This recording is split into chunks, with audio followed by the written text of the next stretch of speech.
Hello everyone, আসসালামু আলাইকুম। স্বাগতম জানাচ্ছি আরেকটি নতুন ভিডিওতে। আজকে আমরা চট্টগ্রাম বোর্ড 2024 সালের হিসাব বিজ্ঞান প্রথম পত্রের প্রশ্ন সমাধান করব আর্থিক বিবরণীর। আমরা গত ভিডিওতে একটা আর্থিক বিবরণীর প্রশ্ন সমাধান করেছিলাম। আজকে আমাদের 2 নম্বর প্রশ্ন সমাধান করব। তো চলো শুরু করি। তা আমাদের প্রশ্নতে বলছে 2023 সালের 31 ডিসেম্বর তারিখে প্রতিদিন স্টোরসের রেওয়া মিল নিম্নে দেওয়া হলো। প্রারম্ভিক মজুত পণ্য 60,000 টাকা, পণ্য ক্রয় 2,50,000 টাকা, পণ্য বিক্রয় 4,10,000 টাকা, ক্রয় পরিবহন 15,000 টাকা, বেতন 10 মাসেরটা ওটা হচ্ছে 35,000 টাকা। এখানে বেতন 10 মাস বলতে কিন্তু 35,000 10 মাসের টাকা দেওয়া হয়েছে, 2 মাসের টাকা বকেয়া আছে, সেটা আমরা বের করব। বিজ্ঞাপন 18,000 টাকা, উপভাড়া প্রাপ্তি 12,000 টাকা, প্রাপ্য হিসাব 45,000 টাকা, প্রদেয় হিসাব 25,000 টাকা, মূলধন 2,96,000 টাকা, নগদ ও ব্যাংক জমা 50,000 টাকা, অনাদায়ী পাওনা সঞ্চিতি 3,000 টাকা, অফিস সরঞ্জাম 2,70,000 টাকা, স্থায়ী সম্পদ বিক্রয়জনিত ক্ষতি 3,000 টাকা। সমন্বয়তে কি বলেছে? 1 নম্বরে সমাপনী মজুত পণ্যের ক্রয় মূল্য 50,000 টাকা কিন্তু বাজার মূল্য 60,000 টাকা, দুইটা মূল্য দেওয়া আছে। 2 নম্বরে বলেছে প্রাপ্য হিসাবের উপর 10% হারে অনাদায়ী পাওনা সঞ্চিতি রাখতে হবে। 3 নম্বরে বলেছে পাওনাদারকে প্রদত্ত 10,000 টাকার চেক প্রত্যাখ্যাত হয়েছে যা হিসাবভুক্ত হয়নি। 4 নম্বরে বলেছে অফিস সরঞ্জামের উপর 10% হারে অবশ্যই ধার্য করতে হবে। ক নম্বর প্রশ্ন, বিক্রিত পণ্যের ব্যয়ের পরিমাণ নির্ণয় করো। তো চলো দেখি আমরা আমাদের বিক্রিত পণ্যের ব্যয়টা কিভাবে নির্ণয় করব।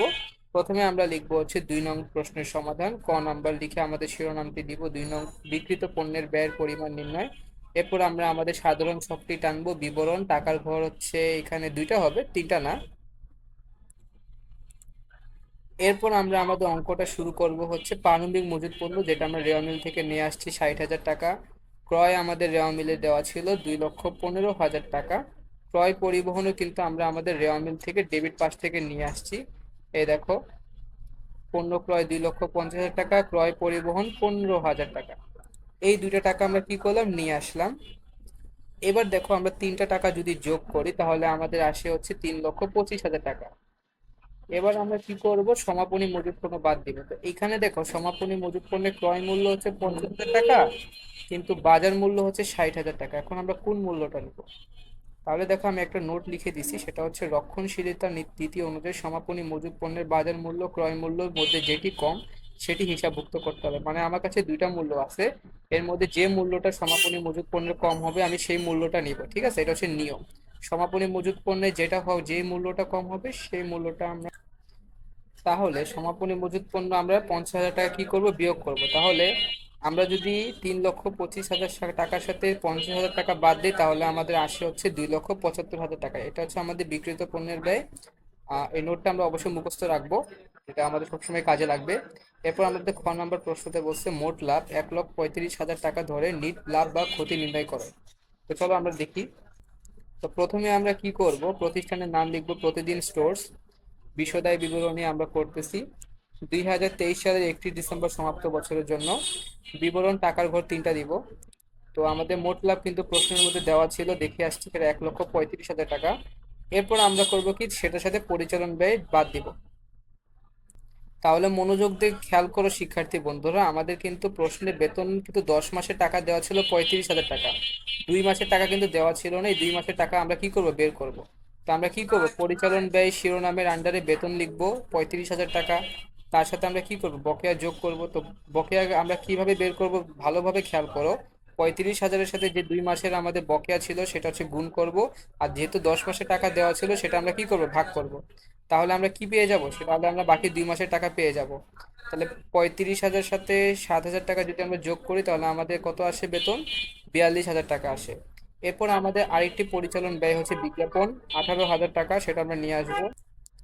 তাহলে আমরা এই বিজ্ঞাপন 18,000 টাকা নিয়ে আসলাম। এরপর আমরা কি করব দেখো, আমাদের 2 নম্বর সমন্বয়তে বলছে প্রাপ্য হিসাবের উপর 10% হারে অনাদায়ী পাওনা সঞ্চিতি ধরতে হবে।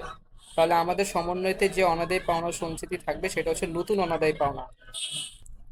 তাহলে এটা আমরা কিভাবে বের করব, প্রাপ্য হিসাবের উপর 10% ধরতে হবে, তাই তো?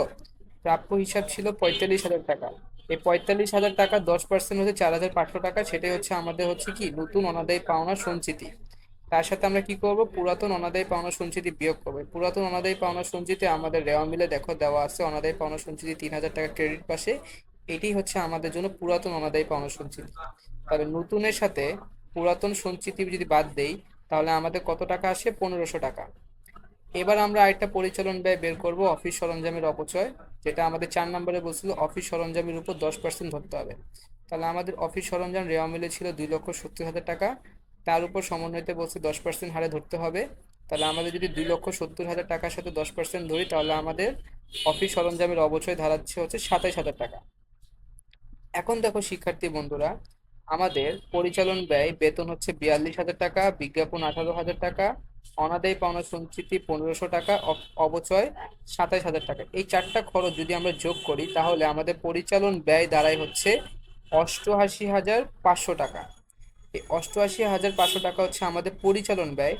এখন আমাদের যে মোট লাভ দেওয়া ছিল 1,35,000 টাকা, তার সাথে যদি আমি পরিচালন ব্যয় 88,500 টাকা বাদ দেই, তাহলে আমাদের কত আসে? 46,500 টাকা।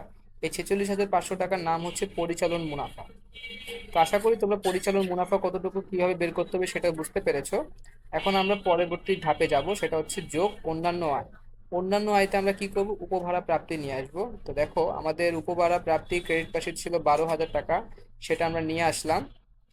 এখন এই পরিচালন মুনাফার সাথে অন্যান্য আয় যদি আমরা যোগ করি, তাহলে আমাদের কত আসে? 58,500 টাকা। এই 58,500 টাকার সাথে আমরা কি করব? অন্যান্য ব্যয় বাদ দিব। তো অন্যান্য ব্যয় কিন্তু আমাদের রেওয়া মিলে দেখো ছিল স্থায়ী সম্পদ বিক্রয়জনিত ক্ষতি, এটা আমার জন্য খরচ, সেই তো আমরা এটা নিয়ে আসলাম 3,000 টাকা। তাহলে আমরা 58,500 টাকার সাথে 3,000 টাকা যদি বাদ দেই, তাহলে আমাদের কত টাকা আসে? 55,500 টাকা। এই 55,500 টাকাই হচ্ছে আমার নিট লাভ।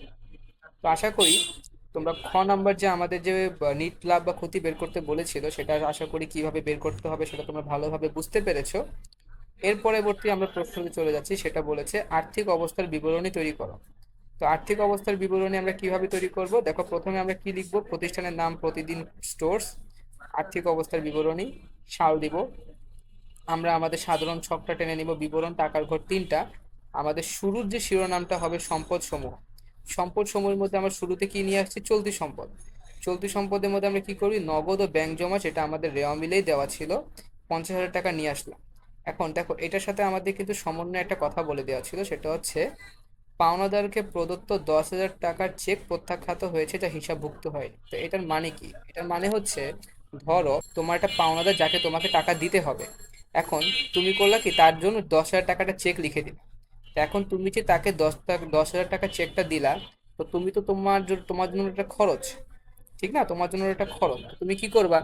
এই 10,000 টাকা চেক যখন তুমি তোমার পাওনাদারকে দিয়ে দিবা, তো তুমি তোমার হিসাবের নগদ টাকা বা ব্যাংক হিসাব থেকে কমাই দিবা, আর তুমি যে পাওনাদার যে তোমার কাছ থেকে টাকা পেতো, তার হিসাব থেকেও কমিয়ে দিবা। কিন্তু কোনো কারণে দেখা গেল যে যে পাওনাদারকে তুমি চেকটা দিয়েছো, সেই চেকটা এনিহাউ ব্যাংক কি করে দিছে? প্রত্যাখ্যাত করে দিছে বা বাদ করে দিছে। এখন কি হবে? তুমি তো এই ধরনের সিচুয়েশনে তুমি কি করবা? তোমার যে তোমার তো অ্যাকাউন্ট থেকে কোনো টাকা কাটেনি। তো এখন তুমি কি করবা? তুমি যে আগে যে তোমার নগদ টাকা যে তুমি মানে খরচ হিসেবে বাদ দিয়ে দিছিলে, সেটা তোমাকে কি করতে হবে? যোগ করতে হবে, যোগ করে দিতে হবে। ঠিক আছে? তো এই জন্য দেখো আমরা কিন্তু যোগ করে দিচ্ছি। ঠিক আছে?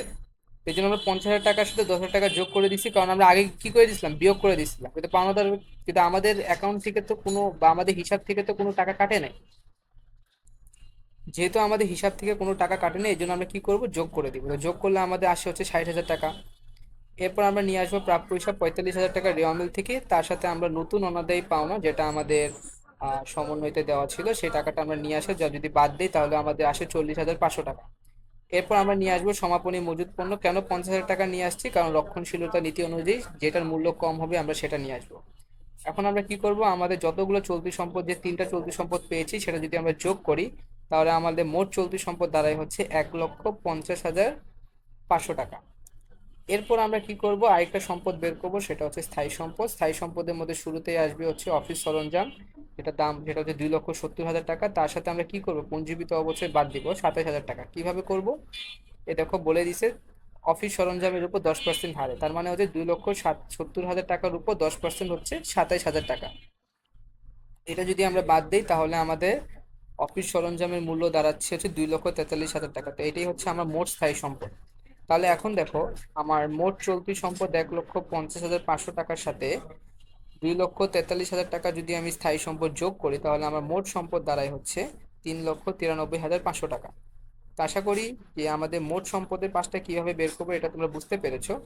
এরপর আমাদের বের করতে হবে দায় সমূহ, মালিকানা সত্ত্ব। তো শুরুতেই আমরা বের করবো চলতি দায়। চলতি দায়ের মধ্যে আমাদের শুরুতেই আসে হচ্ছে প্রদেয় হিসাব। প্রদেয় হিসাব 25,000 টাকা নিয়ে আসলাম।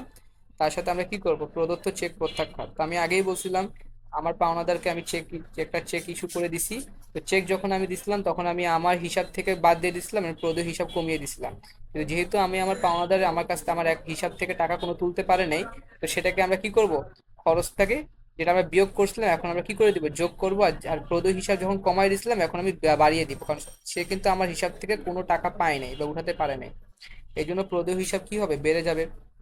তো কত টাকা হবে হচ্ছে 35,000 টাকা প্রদেয় হিসাব হবে। এরপর আমরা বকেয়া বেতন নিয়ে আসবো 7,000 টাকা। ওইটা আমরা হচ্ছে যে খ নাম্বার রেওয়ামিল থেকে নিয়ে আসছি।